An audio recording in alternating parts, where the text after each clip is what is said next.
Now, some members of parliament in the Section 194 inquiry want Advocate Dali Mpofu investigated for threatening its chairperson, Dyantyi, yesterday. The heated exchanges have been part of the proceedings for quite some time now, and the inquiry is probing Advocate Busisiwe Mkhwebane's fitness to hold office. Now, one of the members of that inquiry, who's also been at some point trying to come in between, has been the ATM President, Vuyo Zungula. Thank you so much for your time this evening. First of all, your overall impressions on what is happening so far, because we're seeing some concerns around these heated exchanges, others describing them as shameful, intolerable and deeply troubling, others saying that they are well warranted because it's a heated process. What is your reaction? Thank you. Firstly, this is a clear indication that this process has got a clear mandate and a clear objective, which is to find Advocate Mkhwebane guilty, find Advocate Mkhwebane incompetent. Therefore, if anyone wants to push for a fair process, to push for an objective process, to push for an objective and fair inquiry, that person will be victimized. I myself have been a victim of how the chairperson has thrown me out of a meeting just by merely stating that he can't be telling other members to address them for as long as they want. But when I am addressing the committee, he limits me to an hour. So what happened yesterday was a clear sign that that chairperson of that committee is biased. That chairperson of that committee has got a clear outcome and is going to do whatever it is in his power to make sure that the committee goes as directed to the outcome that he wants, which is to find Advocate Mkhwebane, incompetent. Yesterday, the Advocate Mpofu raised a point of order just before the evidence leader spoke, and the chairperson said, "I'm going to allow you to address after he's spoken." Now, when the evidence leader was done speaking, Advocate Mpofu was addressing that point of order. The chairperson was, you're not going to speak about those things. You are just going to speak about, what I'm asking you to say. And when Advocate Mpofu is reminding him about the point of order that the chairperson, has said is going to allow him to speak, the chairperson would not allow any person, to actually hear. So, and what is... Yes. Pardon me, Dr. Zungula, for coming in there.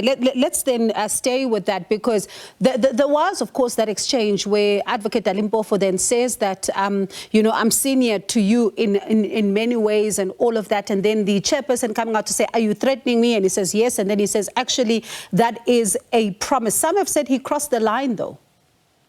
You need to observe and take that statement in the context of what the advocate would have meant.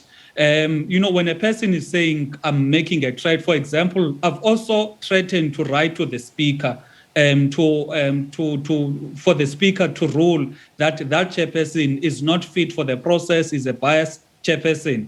Therefore, when I was making those statements, I would not have crossed the line. I would have made a commitment or a threat or a promise, however a person can call it.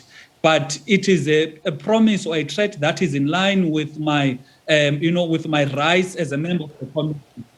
So what you're saying then, is that the members that are calling for Advocate Dali Mpofu's conduct to be investigated, basically these calls are not warranted? They're not warranted because this morning Advocate Mpofu said he has written or is going to apply for the recusal of that chairperson. Therefore, it could be that what he was addressing yesterday in the so-called threat or a promise was actually that recusal. So do you support this recusal? Definitely. Honorable Dyantyi is very, very biased. He runs the process as if, firstly, there's a particular timeline he needs to finish with.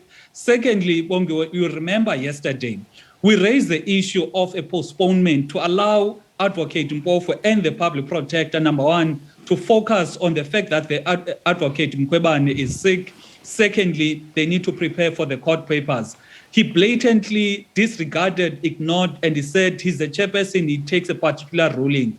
In the afternoon, Advocate Mpofu and his team receives an email that says that the proceedings will be suspended up until next week, which is something that in the committee he denied or he did not want to agree to. Now, which clearly shows that, number one, he made the wrong decision yesterday. Secondly, he's being controlled from somewhere, because there's no way in which during the day in the meeting you say you do not want a postponement, but few hours later you write a letter saying a postponement has been granted, whereas in the meeting you denied Advocate Mpofu a postponement. So the chairperson is a very, very biased person. All right, let's leave it there with you for now and see what comes out of this one, because we have also reached out to the chairperson and hoping to speak to him tomorrow on what exactly is going on here and what are his thoughts. Let's leave it there with you for now. Thank you so much for your time. That was the ATM President Vuyo Zungula.